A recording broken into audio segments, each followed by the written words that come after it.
بچہ پیدا ہوتا ہے تو اس کا ختنہ باہر کیا جاتا ہے، لیکن جب ہمارے نبی پیدا ہوئے تو اب ماں کے پیٹ سے ختنہ کروا کے آئے۔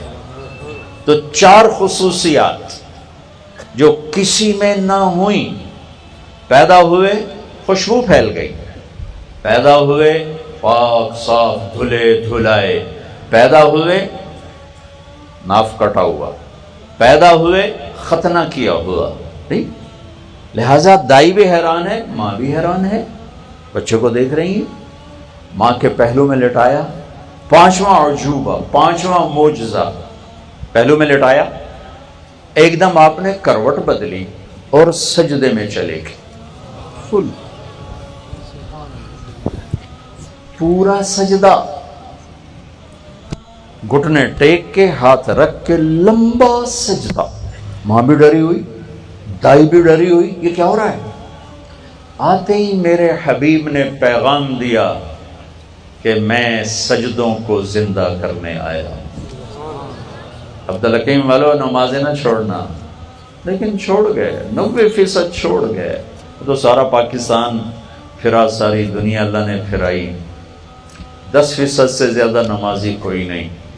ایک ملک دیکھا افریقہ میں، موریتانیہ، جہاں ایک آدمی بے نمازی کوئی، زندگی میں ایک ہی ملک ہے، اور اس کی آبادی تھوڑی سی، لیکن جتنی بھی ہے ایک آدمی، مرد عورت بچہ بچی بے نمازی نہیں۔ اور دیہات صحرا میں ہے، 95% صحرا ہے، 5% زراعت ہے، پاکستان سے کئی گنا بڑا ملک ہے، اور دیہات کا ہر بچہ بچی حافظ قرآن ہے، ہر بچہ بچی۔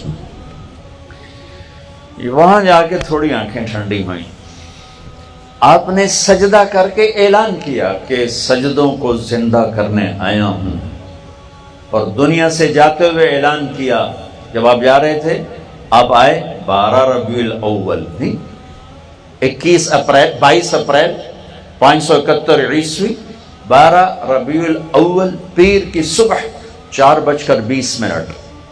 آپ 4:20 کیسے کہہ رہا ہوں؟ اس وقت تو گھڑی نہیں تھی، اس لیے کہہ رہا ہوں کہ میں نے مکہ میں 22 اپریل کی صبح صادق دیکھی تو 4:20، لہٰذا یہ ایک اضافہ ہو گیا۔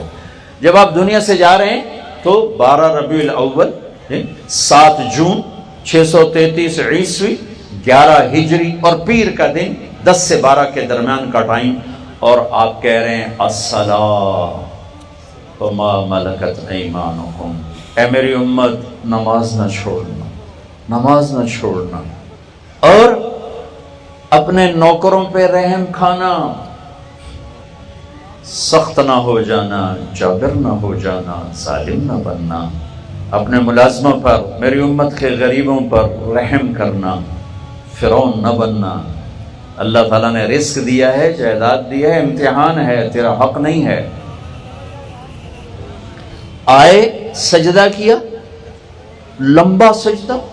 جب تشریف لے جا رہے ہیں، آج 12 ربیع الاول ہے، تو آپ کہہ رہے ہیں الصلاۃ وما ملکت ایمانکم، نماز نہ چھوڑنا، میری امت کے غریبوں پہ رحم کرنا، پھر الصلاۃ الصلاۃ الصلاۃ، نماز نہ چھوڑنا، نماز نہ چھوڑنا، نماز نہ چھوڑنا۔ اس کو دہراتے دہراتے دہراتے دہراتے آخری الفاظ اللہم الرفیق الاعلی، بس اب تو اپنے پاس ہی بلا لے۔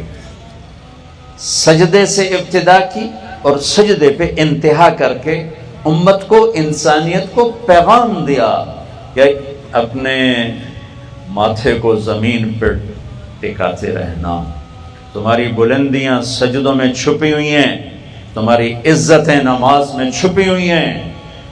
اللہ کسی امت پہ 5 نمازیں فرض نہیں تھی، اس امت پہ 5 فرض ہوئیں، پہلی امتوں پہ 2، ان پر 5۔ ان کی نمازوں میں کتاب نہیں پڑھی جاتی تھی، وہ اپنی کتاب کے حافظ نہیں ہوتے تھے۔ ہماری نماز میں قرآن پڑھا جاتا ہے، ہمارا بچہ بھی حافظ ہے، بوڑھا بھی حافظ ہے۔ عبد الرحمن تیمی فرماتے ہیں میں حرم میں تھا مکہ، عثمان رضی اللہ تعالیٰ عنہ امیر المومنین ہیں، حج پہ آئے ہیں یا عمرے پر آئے ہیں، حرم میں داخل ہوئے، جوتا ہاتھ میں ایک طرف رکھا، اللہ اکبر، نماز شروع کی، اور الف لام میم ذالک الکتاب سے تلاوت شروع کی۔ ان کو جستجو ہوئی کہ یہ سورہ بقرہ سے جو ابتدا کی ہے، شروع کی، بھلا دیکھو رکوع کہاں کرتے ہیں، کہ میں بیٹھ گیا پاس، بقرہ گزر گئی، آل عمران گزر گئی، نساء گزر گئی، مائدہ گزر گئی، سورہ انعام گزر گئی، اعراف گزر گئی، انفال گزر گئی، توبہ گزر گئی، یونس گزر گئی، قل اعوذ برب الناس ملک الناس الہ الناس من شر الوسواس الخناس الذي يوسوس في صدور الناس من الجنة والناس پہ جا کے رکوع کیا. ایک آیت میں سارا قرآن پڑھ دیا، ایک آیت میں سارا قرآن ختم کر دیا، ایک آیت. اول تو پڑھنے والے 10% ہیں، 90% تو پڑھتے ہی نہیں، 30% جمعہ پڑھ لیتے ہیں، 70% جمعہ بھی نہیں پڑھتے. اور جو پڑھتے ہیں وہ صرف قل هو اللہ نے یاد کیتی ہوئی ہے، صرف قل هو اللہ دا ٹھیکہ چاہے اللہ کو، باقی سارا قرآن انہوں ہٹا کے واپس کر چھڑے. اور دعائیں ایک بندہ پوچھنے لگے یہ دعائیں قنوت تے قل هو اللہ پڑھ چھڑا، میں کہا ٹھیک ہے، دعائیں قنوت میں قل هو اللہ، ایک قل هو اللہ کا ٹھیکہ لے کر باقی سارا قرآن واپس.